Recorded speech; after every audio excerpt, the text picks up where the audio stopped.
It is my privilege that we can continue our study in the epistles of Apostle Peter. We are nearly at the end of the first letter of Peter, and we are coming to the chapter 5, reading from verse 1. The elders which are among you, I exhort, who am also an elder and a witness of the sufferings of Christ, and also partaker of the glory that shall be revealed. Feed the flock of God which is among you, taking the oversight thereof, not by constraint, but willingly, not for filthy lucre, but of a ready mind. Neither as being lords over God's heritage, but being examples to the flock. And when the chief shepherd shall appear, you shall receive a crown of glory that fadeth not away. Likewise, ye younger, submit yourself unto the elder. Yea, all of you, be subject one to another, and be clothed with humility. For God resisteth the proud, and giveth grace to the humble. Humble yourself, therefore, under the mighty hand of God, that He may exalt you in due time. There is the message about the servant leadership today, and in any service we are called to be servant.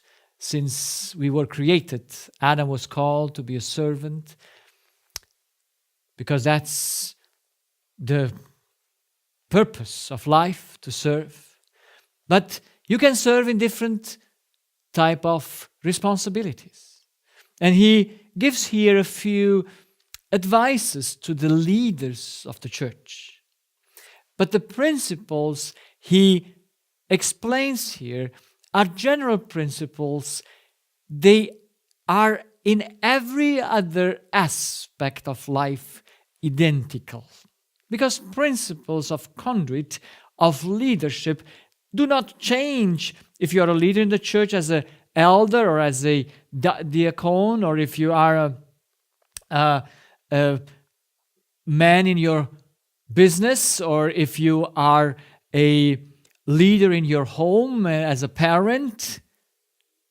It won't change. The principles are always there the same. So we want to look to these principles in this hour and see and implement them in their practical aspect of life. So, not by constraint. You see, we don't do job as the oldest son of in the parable of the lost son, or of the prodigal son, is explained. We don't do jobs by constraint, and we won't constrain other to follow us. Because we do the job willingly because of the will of God. We do it because we don't want to earn a filthy lucre. You see, a filthy lucre is an honor that you receive from men. It is just for a little while, and then that honor then is gone. It's filthy. How can you get honor from a filthy person? That's why the lucre is filthy.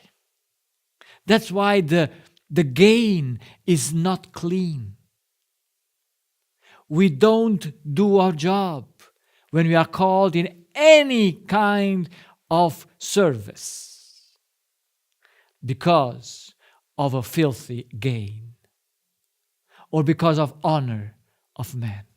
We do it because of a ready mind. In German it says because of the heart. We do it out of conviction that that's our call, and we do it not as being lords over God's heritage. We are not emperors to rule over others, but we go before them as examples of the flock. But for this, being a servant on the right side or on the left side means there is one thing that counts most. And that Peter brings out in verse 5 and 6. Likewise, ye younger, submit yourself unto the elder. Yea, all of you be subject one to another, and be clothed with humility. Humility is the key word. For God resisteth the proud and giveth grace to the humble. So there is a leadership, there is a service that can never be accomplished in pride, but will be accomplished only in humbleness, in humility. Humble yourself, therefore, under the mighty hand of God, that he may exalt you in due time. So there is a need of exaltation. There is a need for gain. There is a need for honor. But this need for honor, it is given from God to the humble, not to the pride.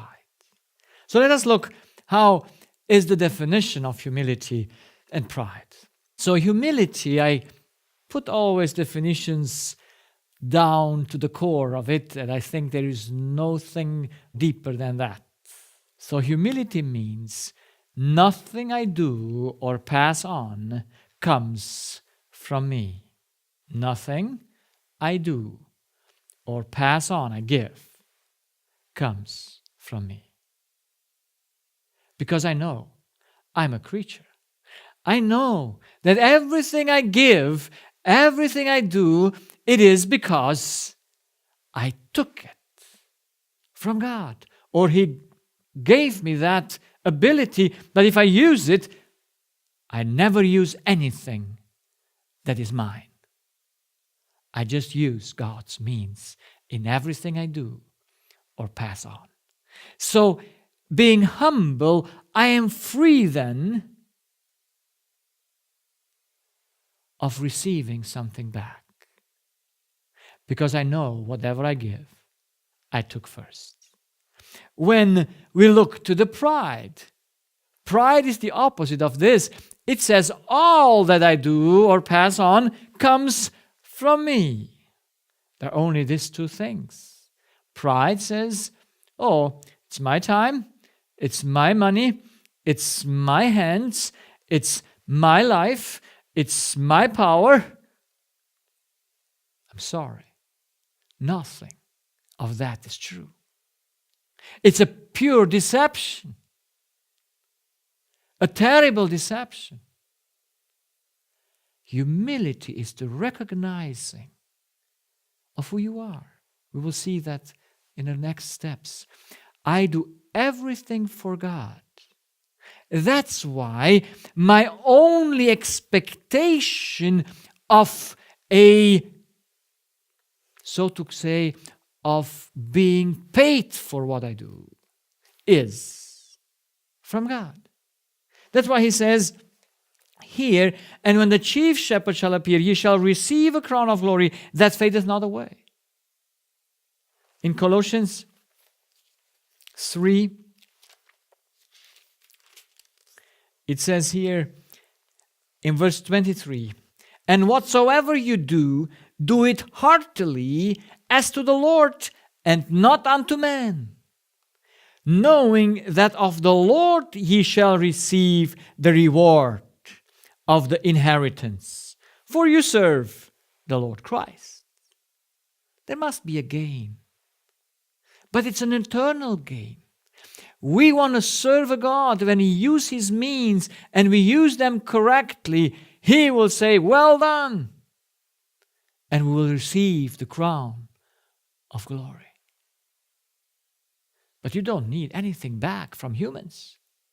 Whatever service you do, you are not dependent that they should love you, they should give something back, because you're independent of that. But not so when you do it from yourself. When you do a favor to someone from yourself, he is in debt to you. And that's the devilish idea. You don't know that you do everything in the devil's an order of doing things. You're deceived purely in the prideness of your heart. You think you do something from you. You think you give something for yourself. You never have anything to do. You never have anything to give from yourself. You are just deceived. But because you give, you want to receive something from humans. You don't serve humans, do you? We serve a God.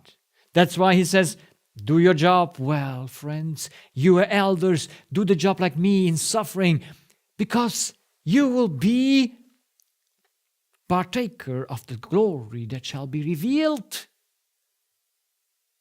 You don't go for what you want back, because you have just done what you should. And Jesus says, when you have done all that you have done, just consider you as how can I say this in English? Servants that has done only their job. You deserve nothing for that. But God gives you something. He makes you partaker of His glory, even though you deserve nothing, because you just do your job by taking from God and giving the means of God to others. What have you done well then? What are they expecting you to receive when you just give what's not yours? Only when you give something that is yours, you want to receive. And then you are in a very bad situation. Then you will act out of your pride. What you give is yours. And all others are in need to give you something back. You give to receive. And I mentioned this. And I mentioned this last time, but still to repeat it once won't harm us if we understand. If a mother wants to have a child, that she should have someone to take care for her when she's old. It's a pure selfish motive. It is wrong. Like I said, the story, I think last time, of that mother that comes to me, that she has already 2 adult children, and one is now that are just 2 years old. And I asked, how did that happen? And she said, well, I did it on purpose, because I need someone to take care of me. It's a terrible thing. You use God means for selfish reasons. It's terrible. So in the humility is the result of knowing who you are.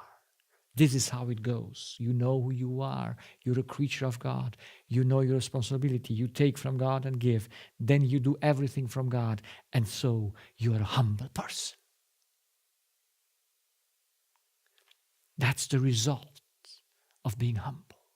But if I don't know who I am, if I think I am God, if I don't know my responsibility, I give to take, I do everything for the devil, and the result of it is the exercise of pride. So humility is the understanding, who am I? The correct understanding, who am I? And pride is the incorrect, or the result, the fruit of an incorrect understanding, who am I? Who am I? So let's go to see a few examples in leadership of humility and in pride. And I take first the example of our Lord Jesus Christ, our Savior. Those are the Bible verses from, we know them all very well by heart, but let's read them in Matthew 11 from verse 28, Matthew 11. Come unto me, all ye that labor and are heavy laden, and I will give you rest. Take my yoke upon you, and learn of me, for I am meek and lowly in heart. This is humility, this is humbleness, meekness. And ye shall find rest unto your souls. For my yoke is easy, and my burden is light. This is the invitation of Christ to every sick person. That's how Ministry of Healing puts it. This is the recipe. But what does it mean to take the yoke of Christ? The yoke of Christ is His law.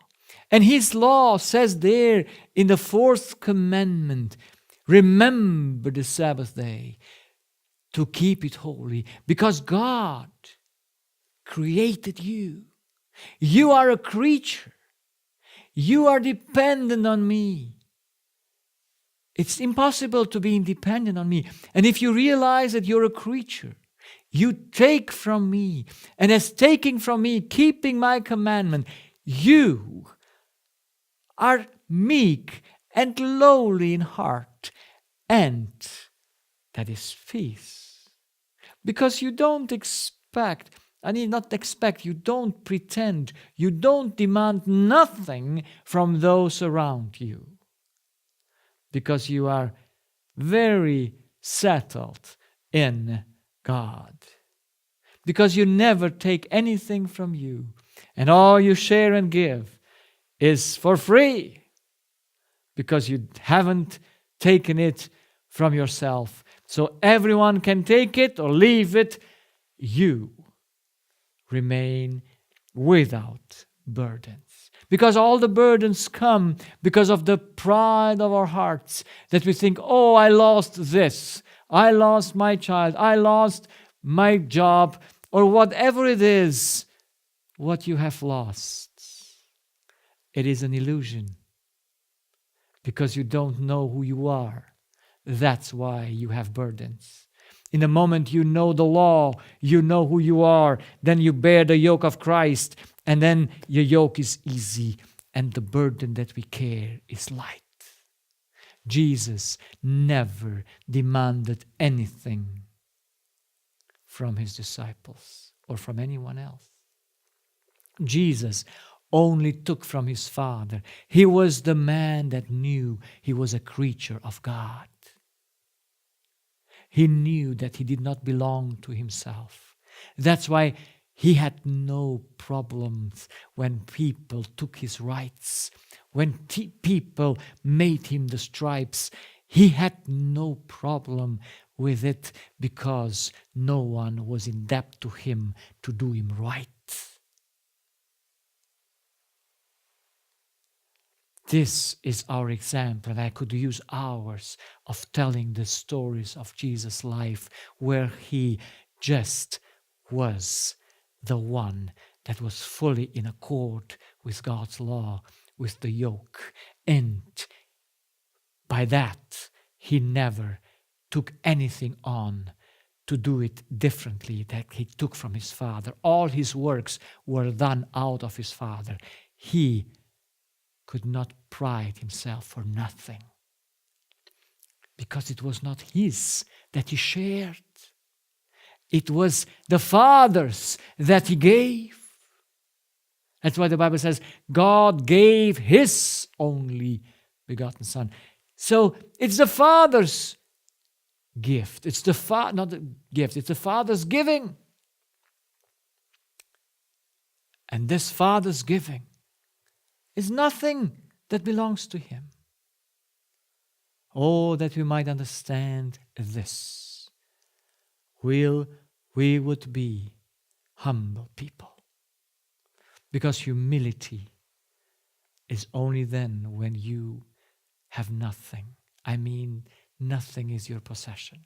You see, no copyright, no patentation, or I don't know how to call this in English.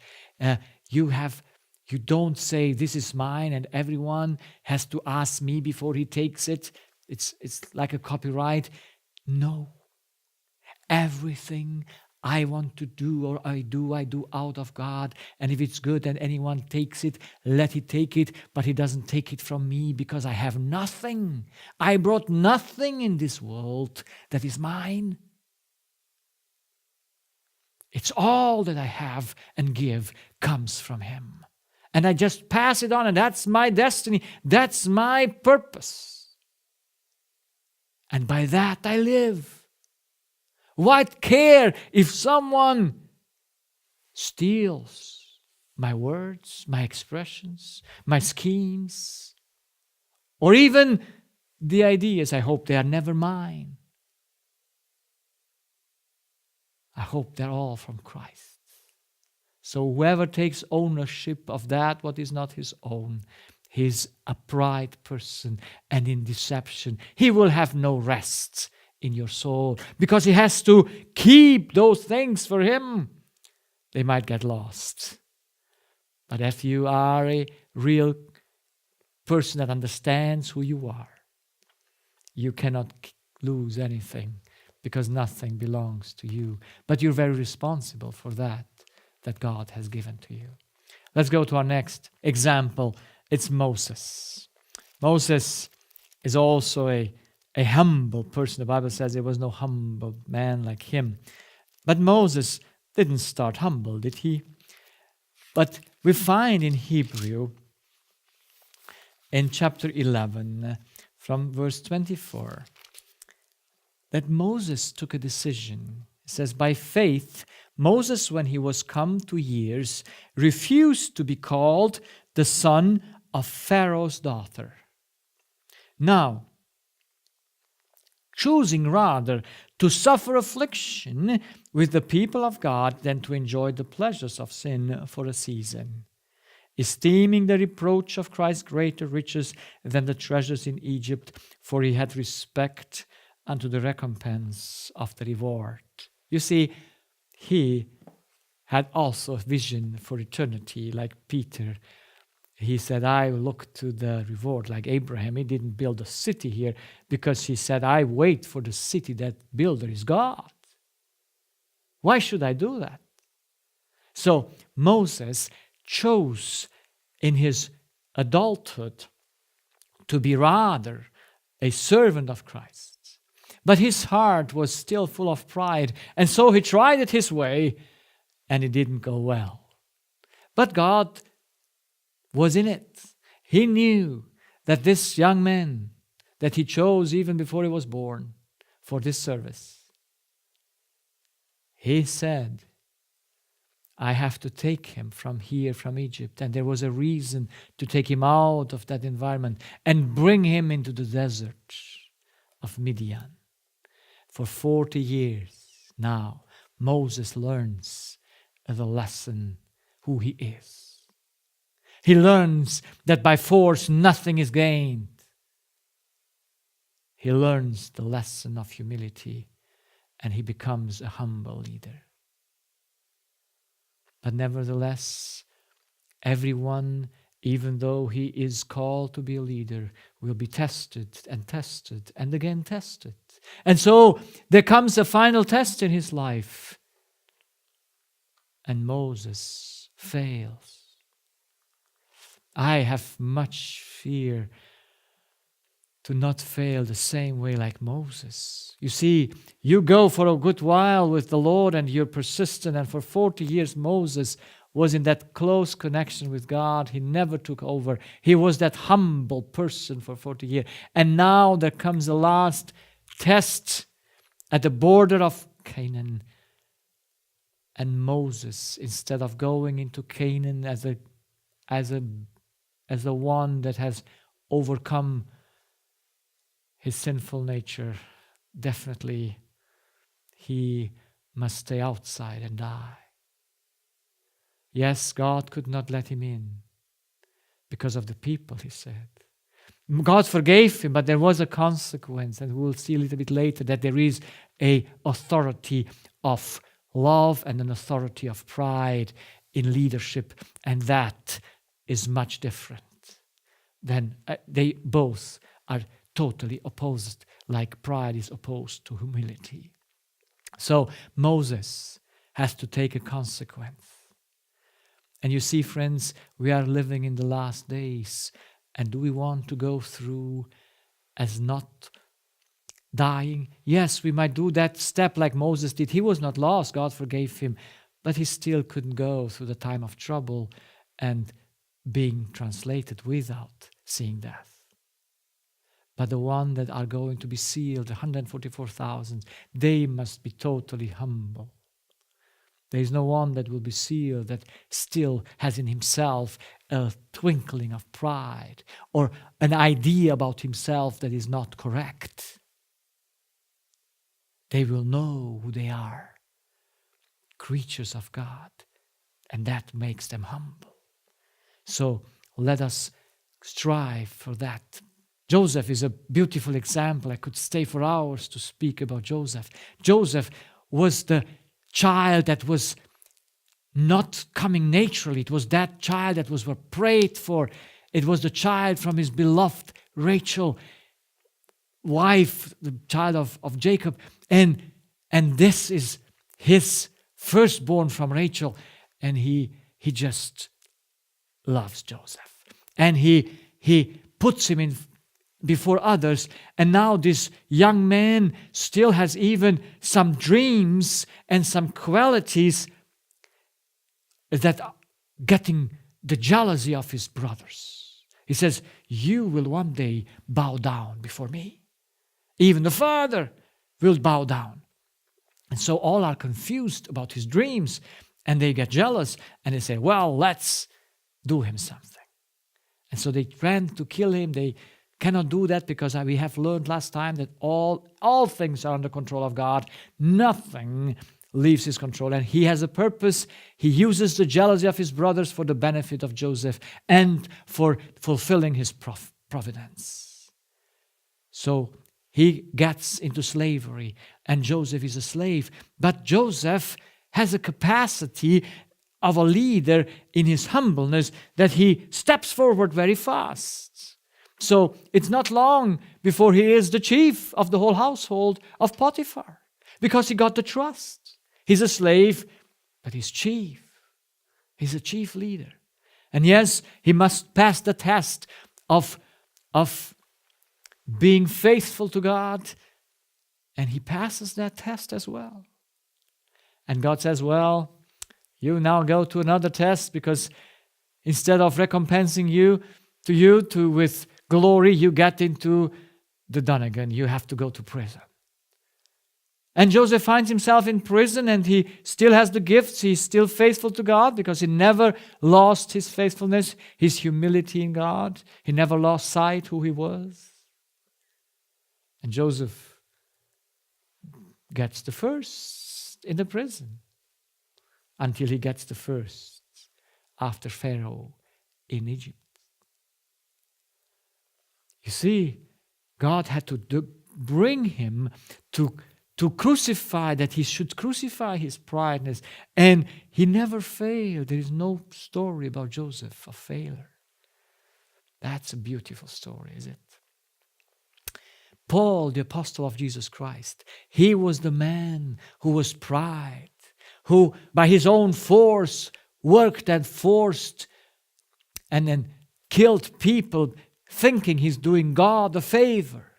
This man, Paul, met Jesus, and Jesus made clear to Paul who he is. Do you think you have a chance against me, Paul? And Paul understands who he is. And his eyes, even though blinded, gets opened, the eyes of the heart, and Jesus takes him into his school for 3 years in the desert like Moses. But he gives him a fast course, like he gave 3.5 years to his disciples. He gives 3 years to Paul. He personally teaches him so that he becomes that big leader that wrote the most of the New Testament, that never-ending worker person, that in prison, though happy, that person that understood the authority of love and went through so much suffering to prove that in his life Christ was Lord. Paul said, when I am weak, then I am strong. That's the reality. I hope we understand that. And Paul knew that the crown of glory was for him put there, because he fought that good fight, that fight against selfish nature, that fight to conquer that evil thing in us. And when we conquer that, then we are ready for heaven.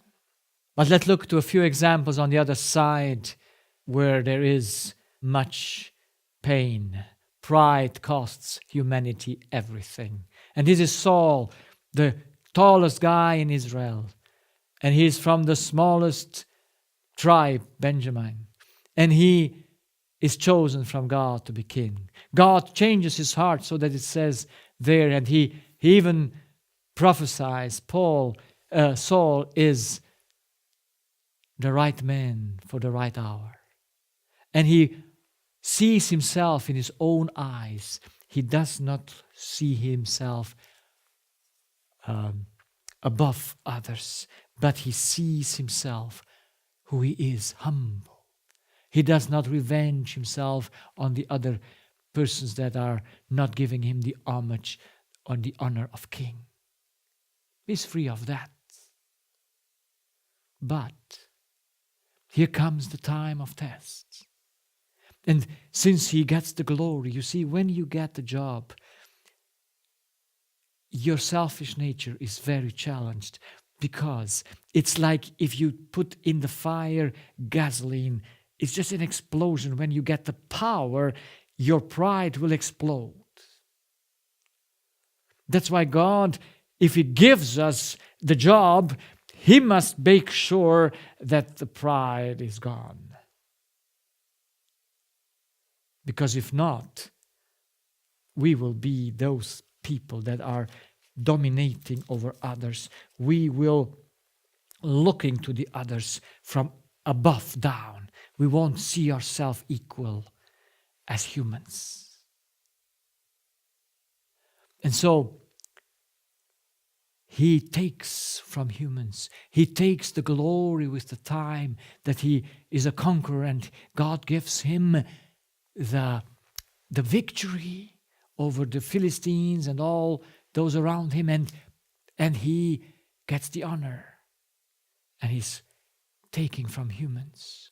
And so taking from humans, when the prophet is late, they say, well, we have to do something.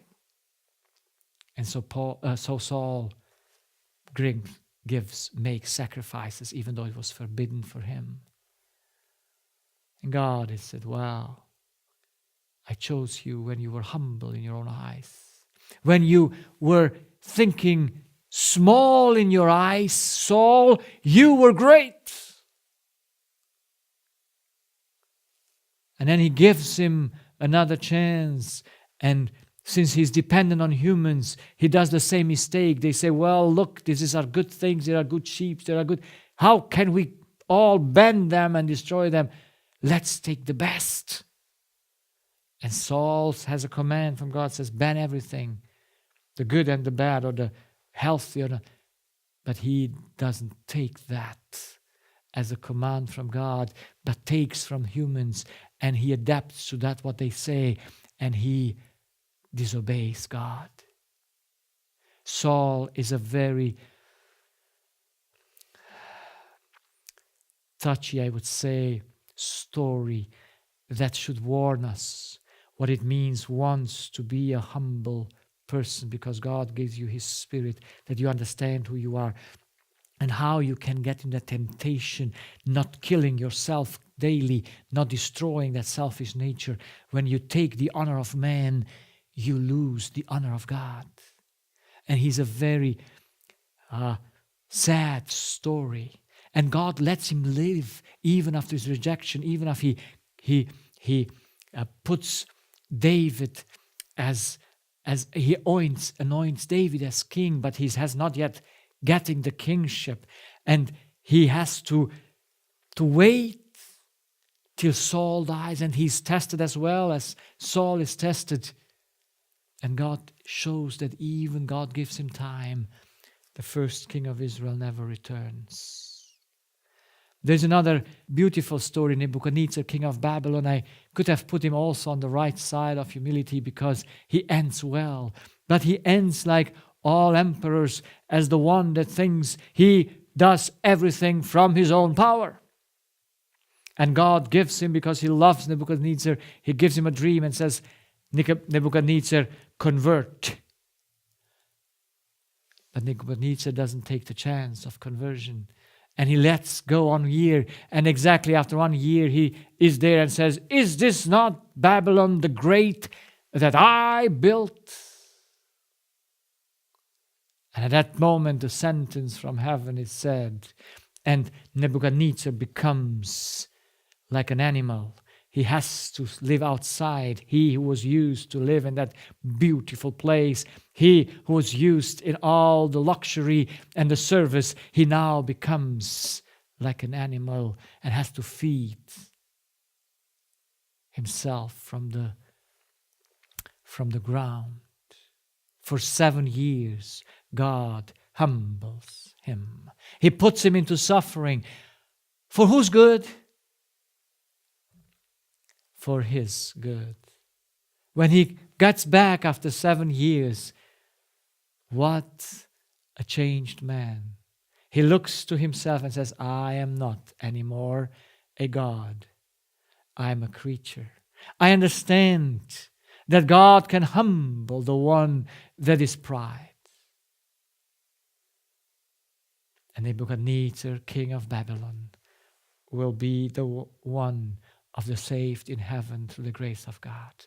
Yes, that suffering was suited. If God would have let him without consequence, he would have been lost him. But the authority of love, we will speak in a minute, has consequences for the sinners. Those are adjusted in time and in heaviness to the need of each one. And it's a chance that they don't work. But then no one, if Nebuchadnezzar wouldn't have converted after God gave him his life back, God could have said, well, you were free. I did all I could to save you, to show you the blindness that you did nothing, that you're not out of yourself.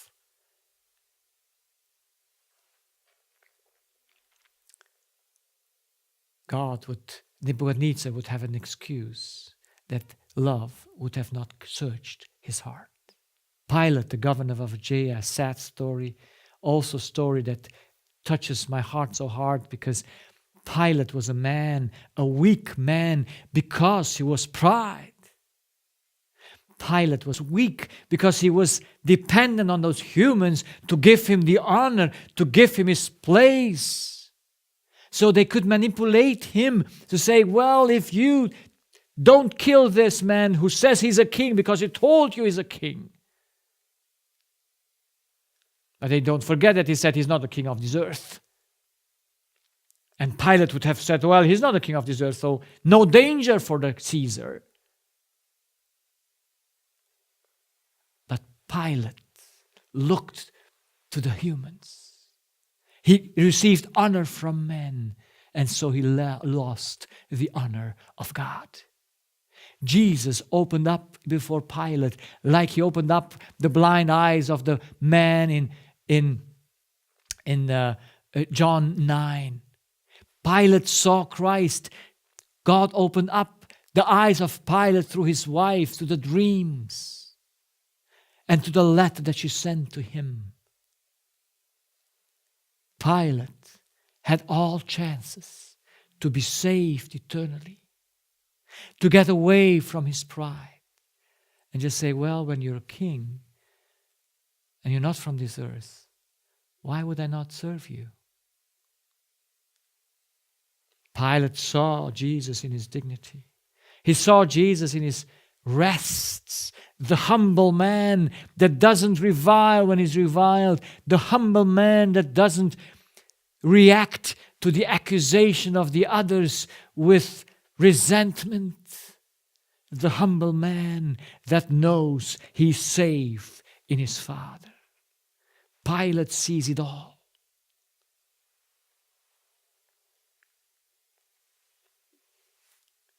but he takes from humans. And he remains with the humans. And when he says to Jesus, you know I have authority to kill you or not, or to make you free. What is the answer of our dear Lord? He says, well, it's not that you have it. It was given unto you. It was given unto you by my Father. No one has anything that is not given unto him, or that he who did not took from God, because everything belongs to God. It's not from you. You, yes, you exercise a power, but this power is given you by God. Don't think it comes from you. So he touches him very clearly. He says, Pilate, you're not the man you think you are. The power you have is given. So use it for the best. But Jesus adds and said, yes, those who delivered me to your hands have greater sin than you, because he already knew that Pilate took that decision to destroy him, to put him to cross. But he had all the chances. What a sad story. Judas Iscariot, also a sad story of a man that lived close together with Jesus for 3.5 years. A man full of pride. A man that could not humble himself under the mighty hand of God, because he didn't see the beauty and the truth. When Jesus bowed down to wash his feet, Judas said, this cannot be a God. I want to have a job where others wash my feet. But if he's my example, and Jesus said, I'm an example, you have to follow me. If this is what I have to do as a job, thank you very much. I don't want this. He was blind.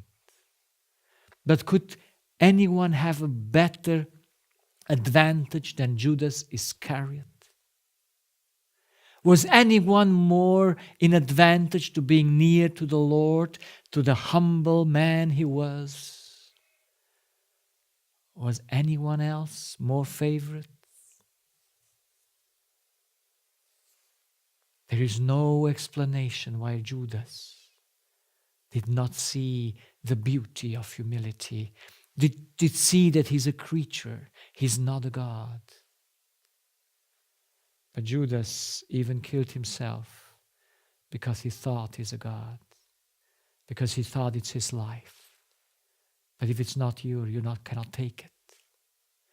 So let's go to the authority of love and the authority of pride. You see, everyone that gets a job must exercise an authority. It doesn't matter what job it is, you have an authority. And the authority is either out of God and His love, or it's the authority that comes from the error of the devil. That's pride, that's thinking you are God. So those are the two authorities that we could say the motivation, that's the authority. By which authority you work, that's from whom you take. So let's see the authority of love put in a nutshell. It's a maximum interest for the others, and it's 100% freedom and respect for the others. That's the authority of love. Everyone that is a humble person, everyone that eats from God, will exercise this authority in all its action. And everyone who is born in the flesh will exercise the authority of the devil, that is maximum interest in the other more than for the other, because he has an interest in the other for himself.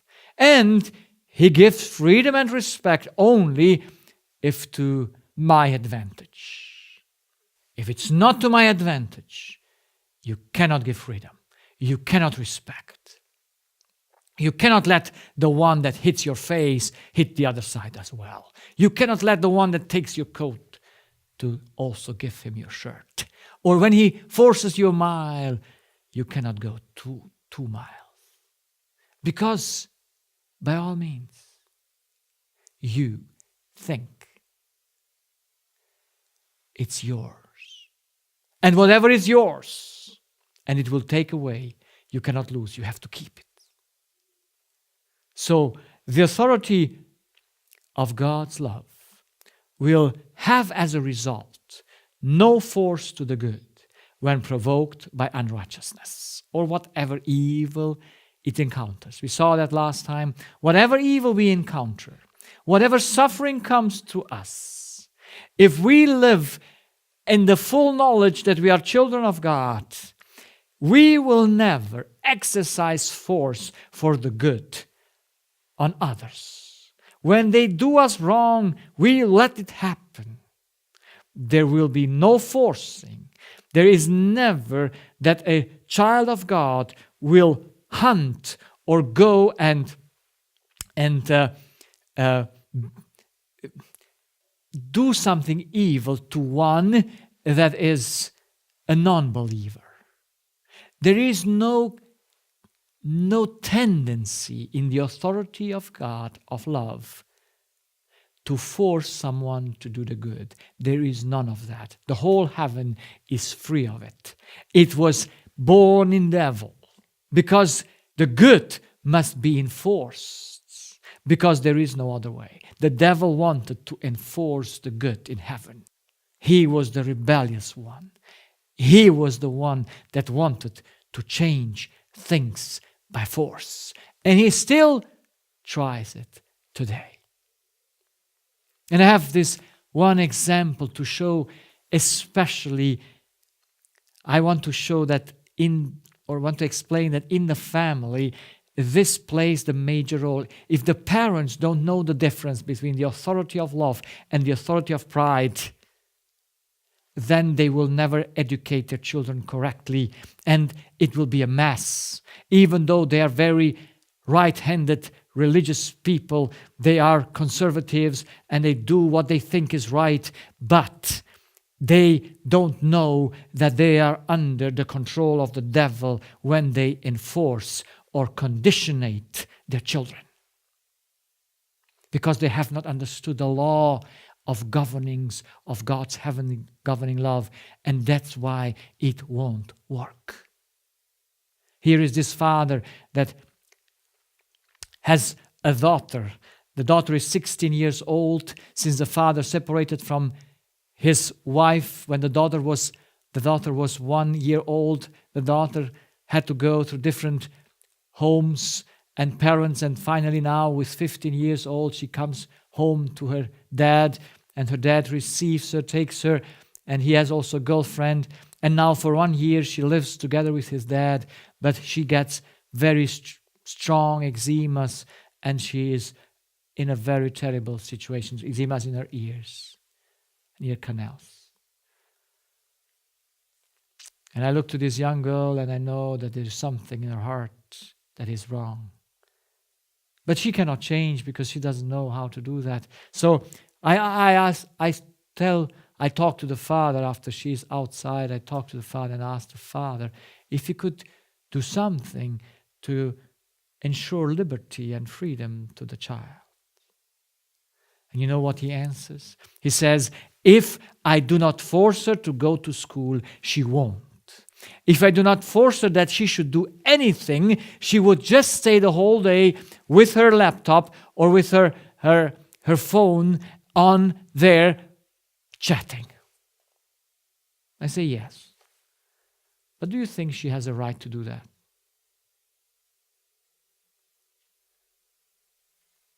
Is it anywhere in this Bible, in the understanding of the truth, that the good can be enforced? It says here, the only way to overcome evil is by the good. That means no force at all. The father wasn't happy with me There is another case. I just recently spoke of parents who try to educate their child. The child is 2 years and 8 months old. And the mother just phoned me and said, there's a strange thing. This child, since a few days, weeks, he just does not want to take his clothes on, or he does not want me to help him. He just wants the father should help him, but the father is gone to work. Why is he behaving like this? And then she tells me, while I ask questions, she tells me, well, just a while ago, the father started to conditionate the son. That is, if you don't do now, you cannot have this. If you not do it this way, then that will happen. That's conditioning. You don't go to sleep until you clean up your shoes or whatever it is.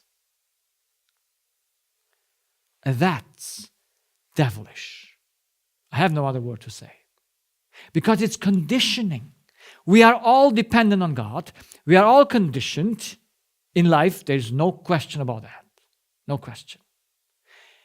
But dependency must be exercised willingly, freely, by the heart, understanding yourself, why you do what you do. And you have to explain this young child. There is something that it needs to learn.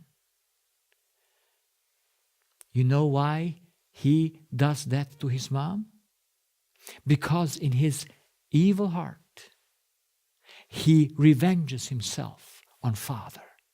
It's nothing else than revenge. Someone says to his boy, 3 years old, I don't let you come in until he plays in the yard, until you take off your toys. Your toys must be put astray, and you don't come in before you don't do that. And then that little boy just gets very angry and goes and weeps. And I say, I understand. What you did is you provoked his selfish nature.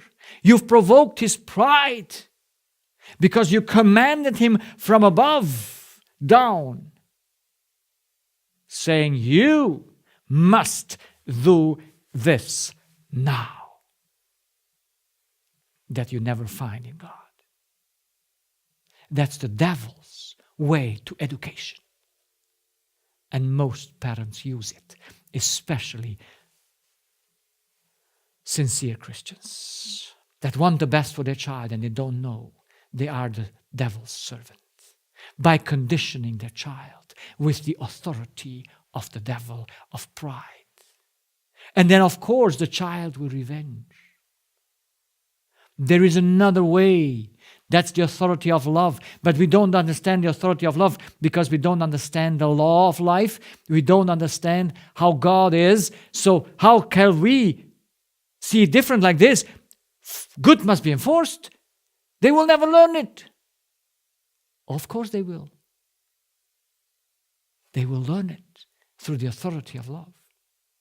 So what would it be best? The child needs to be taught that it is dependent on God. So there are laws that need to be met. There's the law of order. We don't use our toys or whatever we use and then leave it alone. We are orderly. And by all things, we do not put our will on the will of others. We don't enforce our will on the father, on the mother. When the children misbehave, when they don't get what they want, the parents need to understand that needs to be taken off because that's sinful nature. That's sitting on the throne and you have to give me now this. That needs to be taken off. But how? It's just by the authority of love possible. So mothers and fathers need to teach the law morning, midday, and evening. So the child needs to know, okay, I have This is my duty because I'm a dependent person. But the child must do it freely.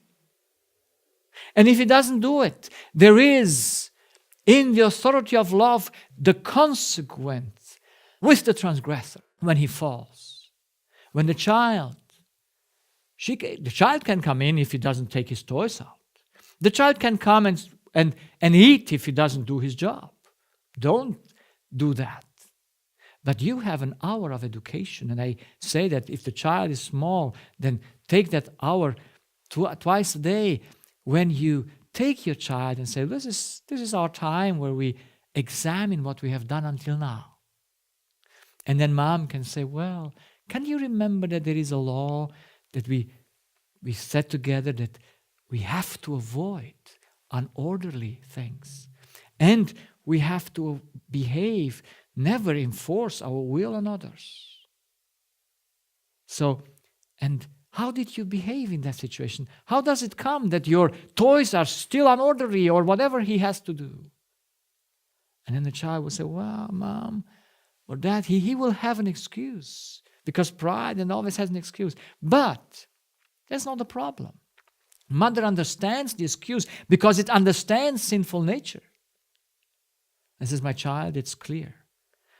Your evil heart has deceived you. But now, since I cannot let you go, if you don't understand the evilness of your heart that inflicts pain on you, you won't want to get rid of it. And so the mother and the father needs to give a consequence that inflicts pain, that brings suffering into that child's life. In that moment, adequate consequence. Like God gave adequate consequence to the king Nebuchadnezzar. He gave adequate consequence to the king, even though I would have given him even more consequence, but it was just for saving him when Manasseh was taken prison from the Syrians, and he was put a chain into his nose. And then that pain and being in prison got his mind back. Pain raised up in him the idea who he is. And he cried out to God. The prodigal son was inflicted with pain, and he cried out and said, Lord, I go home. There must be a consequence in the home life. But there is no consequence in the home life because we are in the authority of pride. We enforce the good. And when then the evil is done, we are not consequent with the transgressor, but we choose a compromise as a solution, or we revenge. Now the more liberals are compromise people, and the conservatives, so to say, I just label them like this, they will just enforce things. And they will punish. And every punishment from the error of the devil is revenge. It's a battle on who is stronger. That's all that happens in every home. It's a battle of two selves. There would be no battle in the authority of love. Or does God ever battle with you? God just offers you. Did he battle with Nebuchadnezzar? No. He just said, Nebuchadnezzar, I give you a year time to see the error of your heart. Nebuchadnezzar didn't see it. Now, 7 years was time enough to see it. So every parent will be consequent. And it will give the consequence without any shadow of, force in the heart. And then the child will learn. And next time will remember the principle. And it will remember the principle. And whenever it fails, the mother is so gentle to give that, even though it pains for her as well. But she has no revenge. She must do the job in fear of the Lord, because if there is no pain, no suffering, the sinful nature will not be seen. It's not seen. That's why we have to kill sinful nature, not the evil deeds of our children. They just revolve, they just show it to us and give us a chance to help the child overcome. And I think if parents would know the authority of love, they could so educate their children, so use the grace of God that the child would be totally in control of himself, so to say, perfect with 15 or 18 years. Because the mothers would know how to do it, and the fathers. But instead they provoke self, they condition it. So please keep this in mind if you're a parent or whatever. If you conditionate a person, you strike his error, and you are from the error. God teaches you the law. He shows you that you're dependent, but He never forces you to keep it. But He will show you how bad it is when you don't keep it. So that's the consequence. The same thing is in the church. Today, the church has, in certain areas, no consequences anymore, because the church got a means in itself. It's not still a place of service. Because in the church, we think it's discrimination when we disfellowship or we put under church discipline people who do not do things right. We must understand the church is a place to work. And certain people disqualify through their acts to be there as workers. That's all. It's not a discrimination if a man says, okay, you are here to do the job, and then the businessman, the chief, the owner of the business says, well, you didn't do it right, so I'm sorry, you cannot do it anymore. If you change, I give you a little bit of time, but if not, then that's all. Because I need someone to do the business. Can you be a right pastor if you use force in your home? Just have heard of a case, and it's not a unique case, where the pastor beats his wife, he's violent, and now his wife has left him, and now he begs on his wife to come back so that he doesn't lose his job as pastor. There is no place in the church for pastors with violence. Or should there be? Not because we discriminate them. There's no place for people who live in adultery in the church. Not because we discriminate them. There's no place for the homosexual. Why? It's no place for those who rule over others in the church. Why? Because we discriminate them? No. Here we have a business to do. And this business requires a certain way of living. If you don't want to do it, you're free. You'll never be forced to come into the church. You're never forced to do the right things. But the church now is in the error form. We are inconsequent with the transgressor because we don't care. Because, maybe because he comes to church, that's fine, he comes to church. We do compromise. Compromise is never a solution. God let His best servant Moses die. And I think he had pain in his heart, but he had to do it for the people's sake and for Moses' sake and for our sake, to know that there is a consequence for sin. So that we are aware of our sinful nature and take it out. The authority of love never uses force to enforce things in the way to do things correctly. It just uses the dependency, and that's a force when you give a consequence. But that is not for the child to do the right. It is just to show him the wrong. It was force when Nebuchadnezzar had to leave his home. Yes, it was God's exercise of power. But it was the authority of love that He exercised for His good and for our good. And for everyone's good. Can you understand that? If we would understand the principles of love, we would be today in very good relationships. The church would flourish. We would not have people there that are going by the error, but we would say, we want everyone to gain. We want everyone to be on this side, but anyone who chooses to stay otherwise, he has no place, because we have to do a job here. And we cannot do the job like in all that directions. Because the church is a business to finish a job. What's the consequences on character issues? What is the character of the one that uses the authority of love? He will be always loving, happy. The joy will never be taken away. He will be friendly with the bad ones. He's peaceful when there is war. He's patient. He's faithful. He's humble. He's kind. He's pure. And he's self-governed. Those are the results, the consequences of a person in the authority of love. And what are the other ones? It's flattering. You can only partially be happy. If people don't do what you want, you have to force them. That's taking away your happiness. You can only partially be friendly because when people don't do the right thing, you won't be friendly to them at all. If you are encountered with difficult things and unrighteousness, you're not going to be peaceful. If it's about you, you will be impatient. That's only one can have when he is in Christ. When it strikes his selfish nature and he remains patient, then it is dead. Then he must be here. Unfaithful, pride, angry, impurity, intemperate, no self-government. So those are the fruits of the Spirit and the fruits of the flesh.